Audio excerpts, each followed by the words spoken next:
Hello अपनी पढ़ाकू family, क्या हालचाल।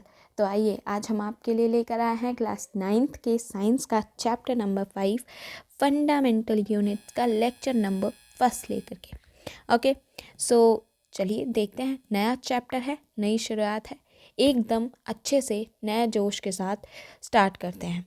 ओके, सो देखो, the fundamental unit of life. Fundamental unit से क्या मतलब होता है?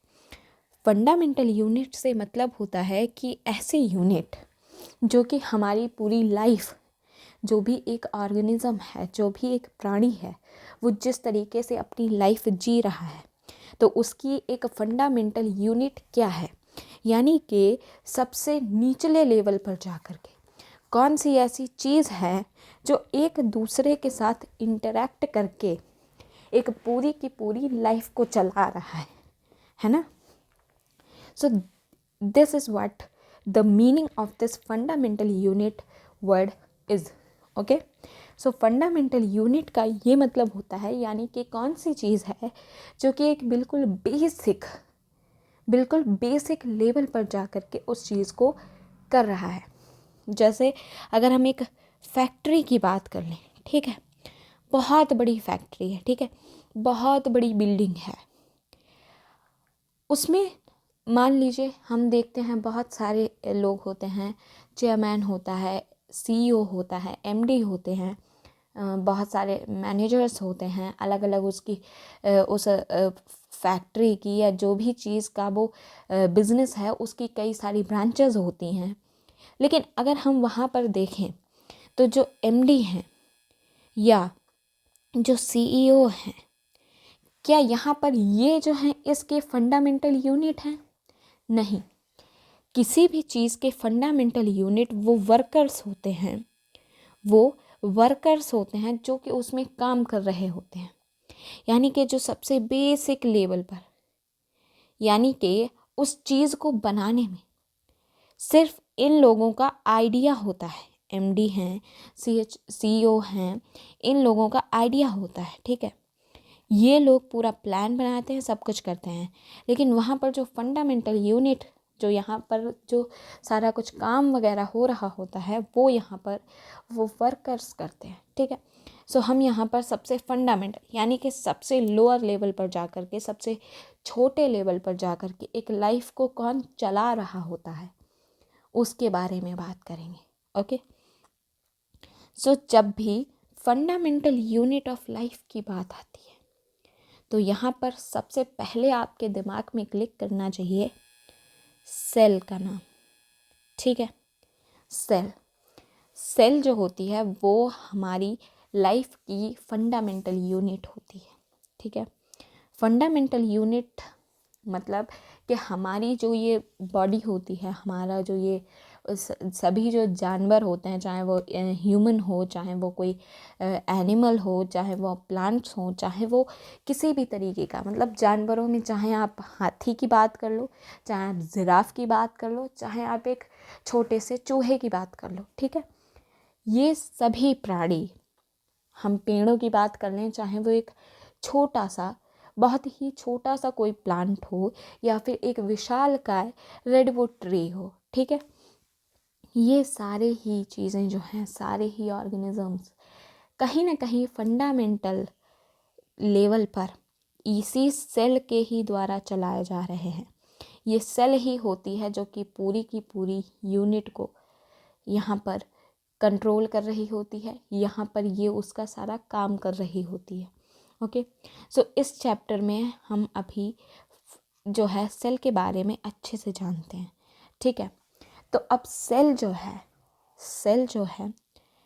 सेल के बारे में जानते हैं।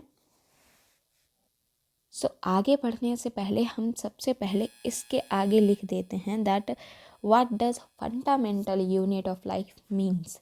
It means the basic unit of life, okay, basic unit of life which maintains and regulates the whole process of a living being, okay, जो कि पूरी प्रोसेस को मेंटेन करके रखती है, ठीक है। अब यहाँ पर जब हम फंडामेंटल यूनिट की बात कर रहे हैं तो सेल्स आते हैं, ठीक है। यहाँ पर हमारे पास सेल्स आते हैं।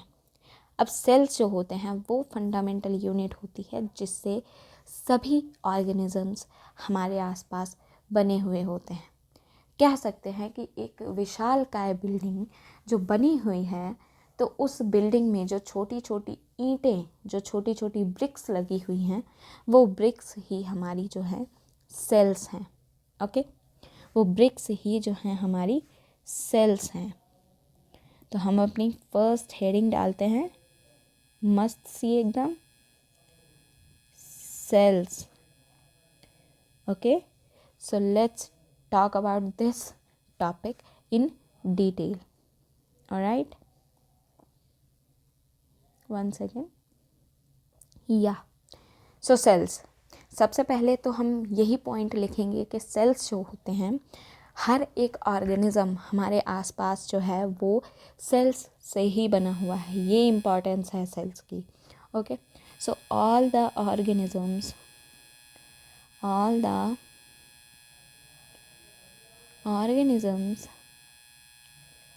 around us are made up of cells. Okay, हमारे आसपास जितने भी ऑर्गेनिजम्स हैं वो सभी सेल्स से ही बने हुए हैं, ठीक है।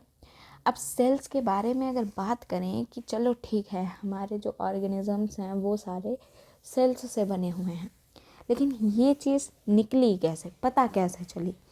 कौन है जिसने मतलब हमारी बॉडी के इतना अंदर घुस कर के पता कर लिया कि हमारी बॉडी जो है एक छोटे छोटे सेल से बनी हुई है?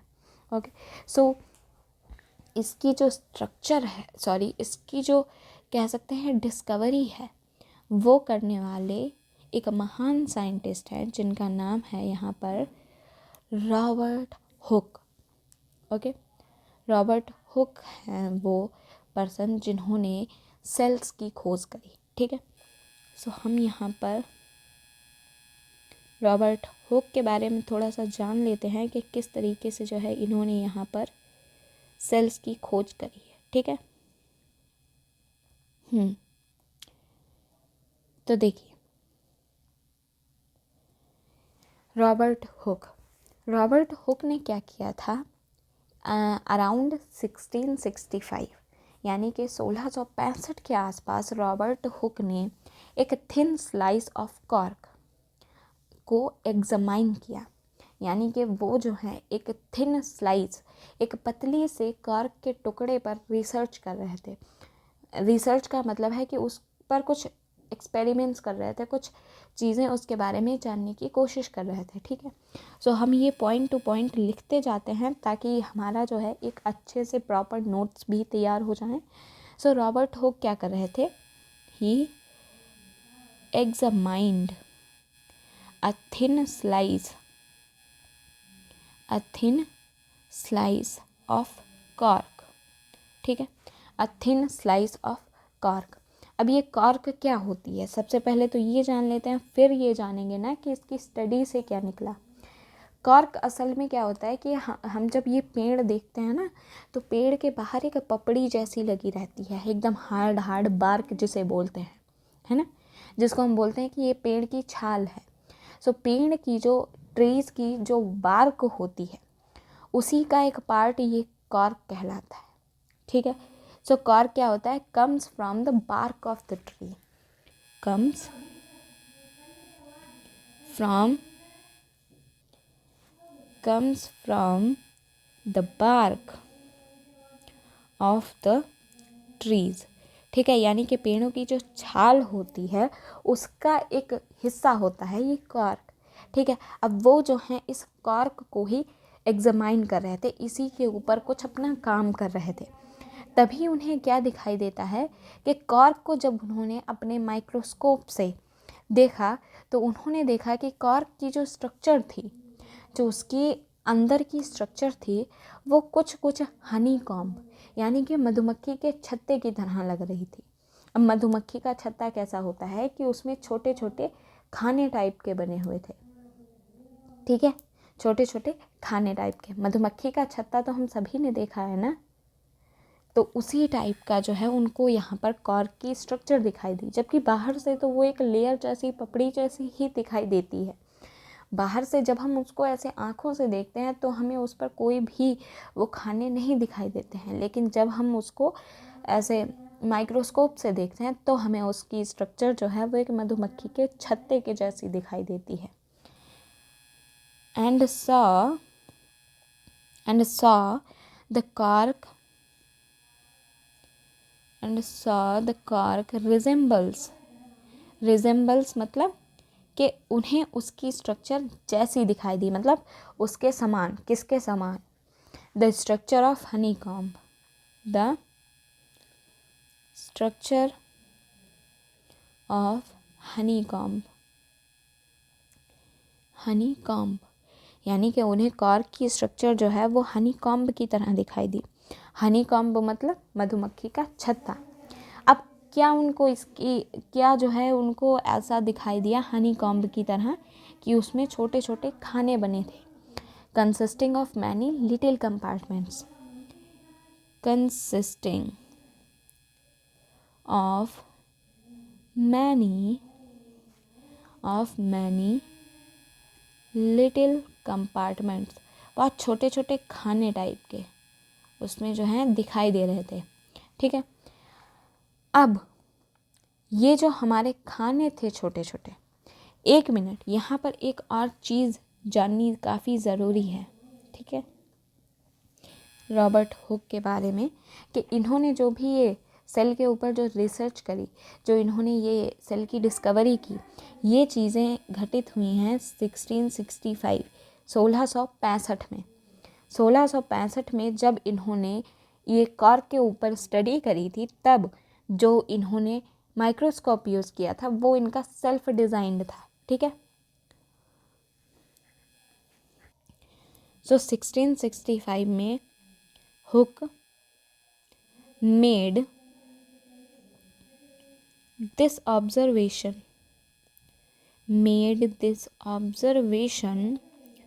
through a self-designed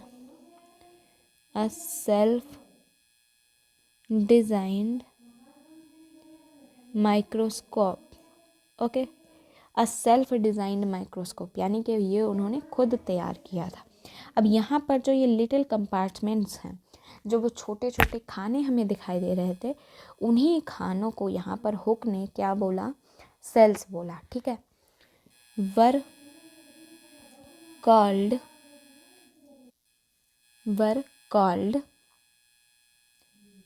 bye him cells. ठीक है, उनको जो है उन छोटे छोटे खानों को यहाँ पर हुक ने सेल्स का नाम दिया। ठीक है, अब ये सेल्स वर्ड क्यों, मतलब सेल्स ही नाम क्यों दिया, इसके पीछे क्या रीज़न था? इसके पीछे का रीज़न ये है कि जो सेल वर्ड है ये एक लैटिन वर्ड है, जो एक लैटिन भाषा है उसका वर्ड है। ठीक है, ये एक लैटिन वर्ड है जो कि छोटे छोटे रूम्स के लिए यूज़ किया जाता था। यानी कि कह सकते हैं कि इसको हिंदी में अगर बोलें तो सेल्स का मतलब होता है एक छोटी सी कोठरी, यानी कि एक छोटा सा कमरा फॉर लिटिल रूम्स। ठीक है, एक छोटे कमरे के लिए जो है सेल वर्ड यूज़ करते थे। इस तरीके से जो है यहाँ पर सेल की डिस्कवरी हुई और फिर उसका नामकरण हुआ। और अब देखो, हमने जो है यहाँ पर ये डिस्कवरी पढ़ी अभी, है ना, पढ़ी।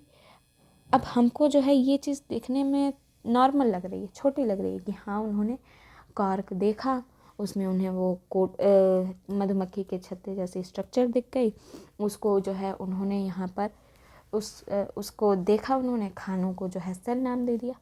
ये चीज़ हमें दिखने में काफ़ी छोटी लगती है। ठीक है, बट ये साइंस की हिस्ट्री में काफ़ी इम्पॉर्टेंट चीज़ है। ठीक है, very important in the history of science, very important in the history of science, ठीक है, साइंस के इतिहास में ये बहुत ही इम्पॉर्टेंट चीज़ थी, क्योंकि सेल्स एक मतलब समझो पूरी लाइफ की एक फंडामेंटल यूनिट है। It is a very very important discovery, ठीक है। सो इस तरीके से जो है यहाँ पर सेल्स की खोज हुई, किस तरीके से सेल्स जो हैं यहाँ पर एग्जिस्टेंस में आए, ठीक है। अब मज़े की बात ये है कि जो हमारे रॉबर्ट हुक थे वो उन्होंने ऐसा फर्स्ट टाइम हुआ हमारी बायोलॉजी, हमारी साइंस के पूरे हिस्ट्री में कि फ़र्स्ट टाइम जो है किसी ने पूरी लिविंग थिंग्स को, जितने भी ये जीवित प्राणी हैं भाई, जो हम निर्जीव चीज़ें देखते हैं उनमें तो हमने ज़रूर एटम्स वगैरह सब कुछ खोज लिया था, ठीक है। बट यहाँ पर फर्स्ट टाइम ऐसा हुआ था कि जब कोई व्यक्ति किस लिविंग थिंग्स को जो है डिफरेंट सेपरेट यूनिट्स में बांट रहा था, ठीक है। So it was the first time when someone observed that living things appear to consist of separate units, ठीक है। काफ़ी मज़ेदार चीज़ थी। और एक चीज़ ये है कि ये जो वर्ड है सेल्स, ये सेल्स वर्ड जो है अभी तक वैसा का वैसा ही बायोलॉजी में यूज़ में आ रहा है, ठीक है। सो सेल्स वर्ड जो है इट इज़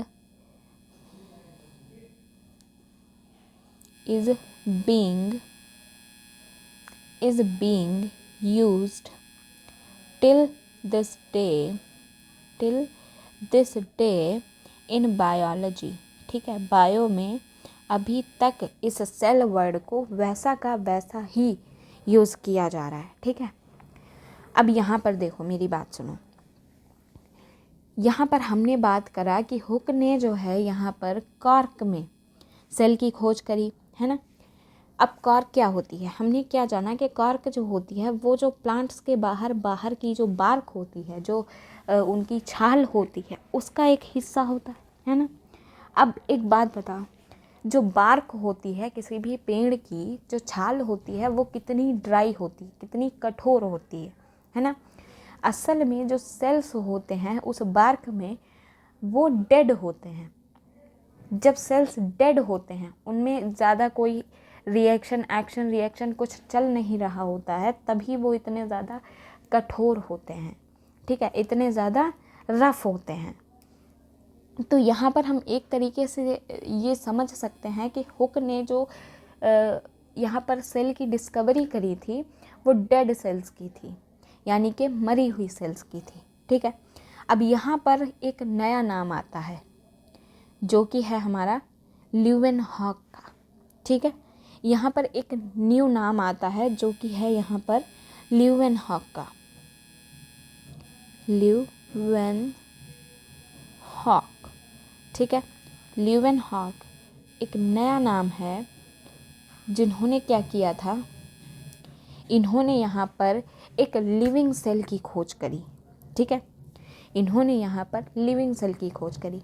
हालांकि यहाँ पर अगर जैसे हुक ने जब खोज करी थी तब वहाँ पर इतनी ज़्यादा टेक्नोलॉजी भी नहीं उपलब्ध थी, और जब ल्यूवेनहॉक ने यहाँ पर अपनी खोज करी थी तो यहाँ पर उनके पास ज़्यादा एफिशिएंट माइक्रोस्कोप्स मौजूद थे, जबकि हुक ने जो यहाँ पर डिस्कवरी करी तो उनके पास उनका सेल्फ डिज़ाइंड माइक्रोस्कोप था, ठीक है।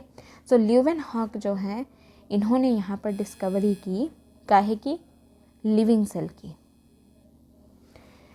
सो free living cell was discovered by him. He discovered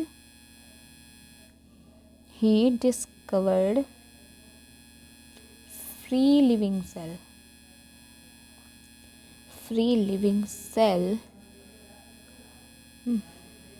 with improved microscope,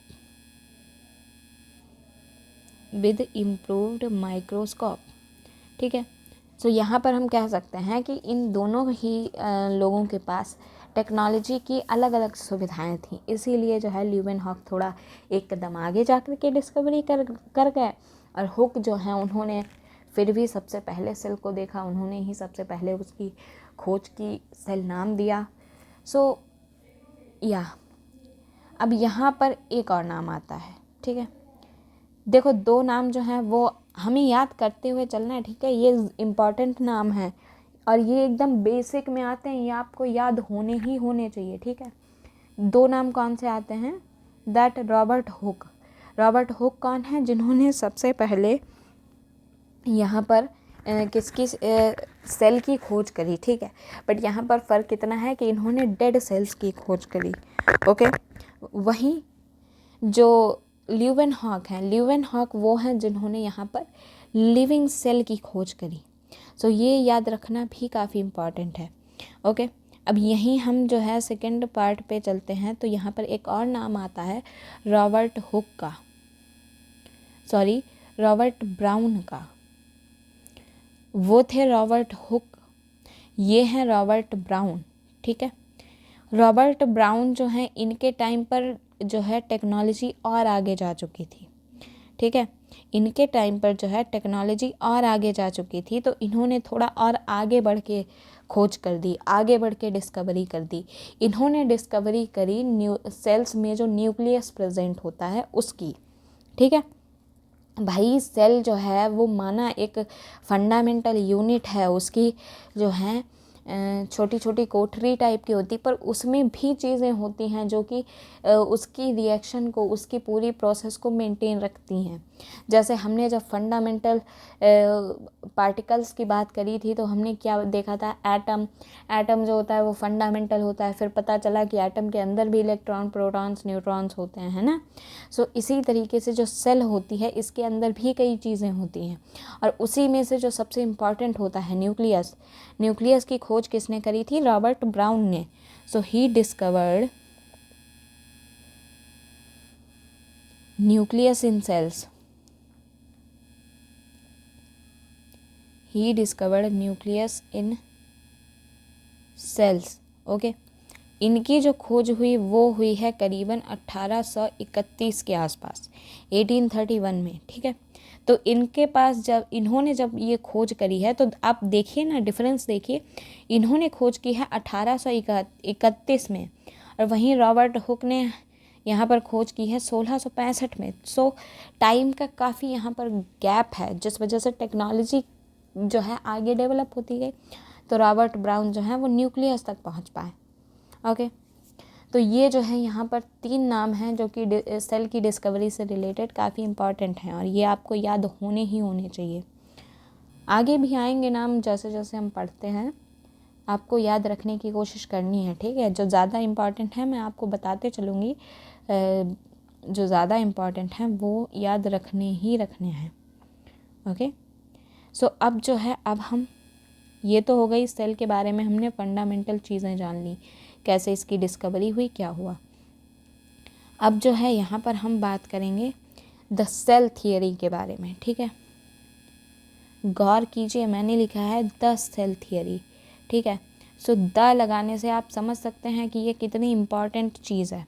the cell theory काफ़ी इम्पॉर्टेंट डिस्कवरी थी, जिसके लिए इन लोग जो साइंटिस्ट थे उन्हें पुरस्कृत भी किया गया, ओके। सो चलिए जानते हैं कि आखिर ये जो है यहाँ पर सेल थियरी जो है ये क्या थी, क्या हमें बताती है। 1 सेकेंड, अच्छा सा कलर मिल जाए पहले, ठीक है। सो द सेल थियरी जो है ये हमें दी थी 2 साइंटिस्ट थे, जिनका नाम है श्लीडन एंड श्वान। ये दोनों साइंटिस्ट के नाम भी काफ़ी इम्पॉर्टेंट हैं, आपको याद होने चाहिए, ठीक है। It was given by स्लीडन। मैं रेड कलर से लिख रही हूँ ताकि जब आप नोट्स को देखें तो आपको ये अलग से हाईलाइट हो और आपको याद हो जाए, ठीक है। स्लीडन एंड स्वान, ठीक है, काफ़ी इम्पॉर्टेंट है। तो सेल थियरी जो है इन्हीं 2 साइंटिस्ट ने दी थी, स्लीडन एंड स्वान ने, ठीक है। एंड बाद में जो है ये सेल थियरी को बाद में और आगे बढ़ाया गया था। मतलब अब देखो, हर साइंटिस्ट ने अपने टाइम के नॉलेज और टेक्नोलॉजी के हिसाब से डिस्कवरीज करे, है ना। और उससे आगे जो साइंटिस्ट होते गए, उन्होंने जब देखा कि हाँ नई डिस्कवरीज हुई हैं, तो इससे रिलेटेड जितनी भी थियरी हैं उसमें भी थोड़ा बहुत चेंज करना पड़ेगा, है ना। सो वही चीज़ यहाँ पर भी हुई कि जो सेल थियरी है वो श्लीडन एंड श्वान ने दी थी, बाद में इसको आगे एक्सपेंड किया गया वर्चो के द्वारा, ठीक है। सो वाज फर्दर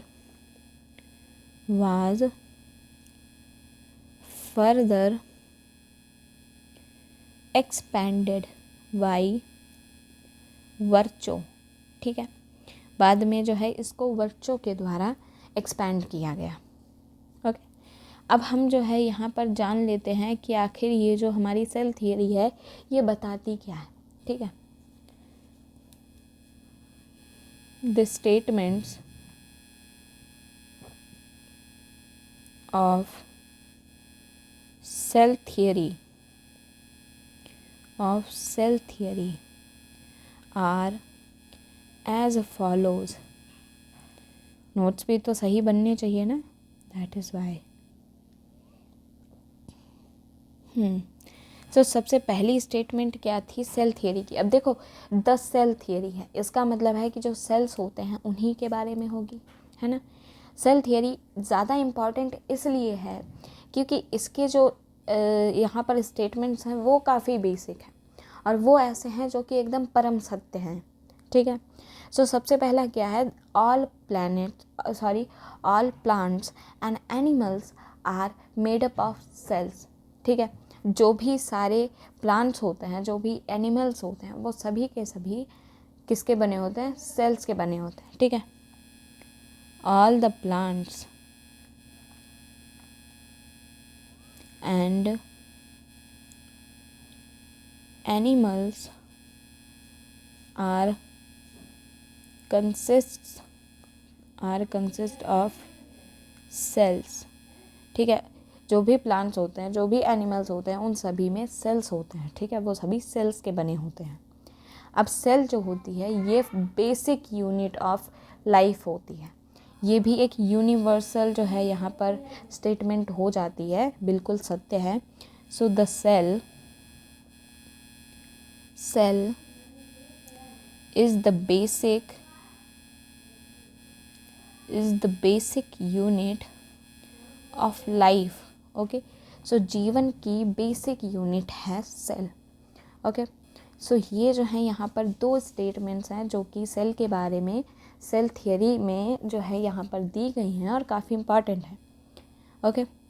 अब यहाँ पर हम एक और चीज़ की बात करते हैं कि जो यहाँ पर ये वर्चो हैं, इन्होंने भी बाद में एक काफ़ी इम्पॉर्टेंट स्टेटमेंट यहाँ पर दी थी इसी सेल थियरी को एक्सपैंड करते हुए।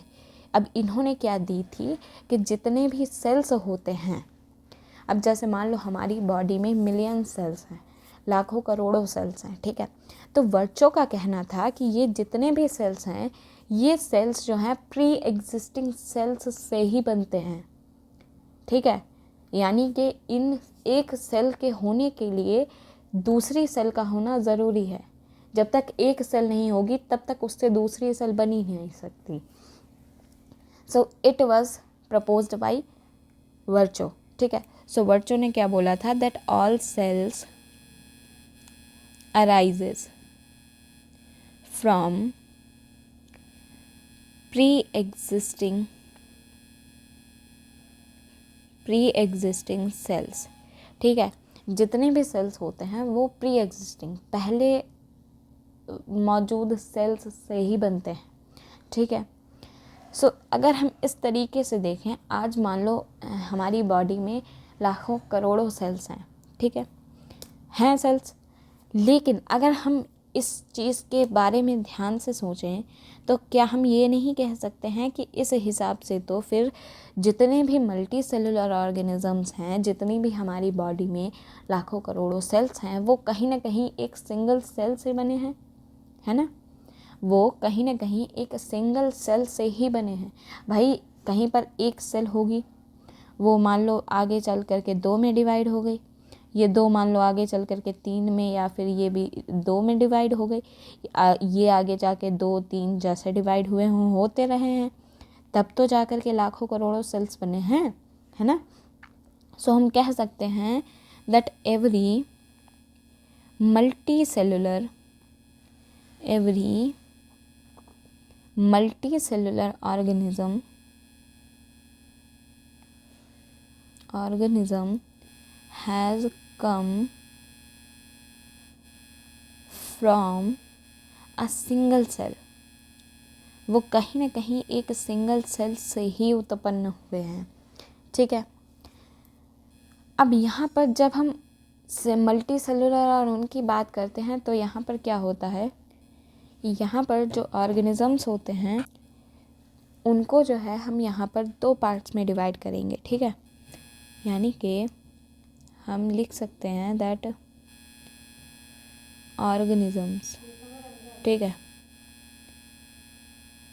यहाँ पर ऑर्गेनिजम्स जो हैं इनको हम यहाँ पर 2 पार्ट्स में डिवाइड कर देंगे।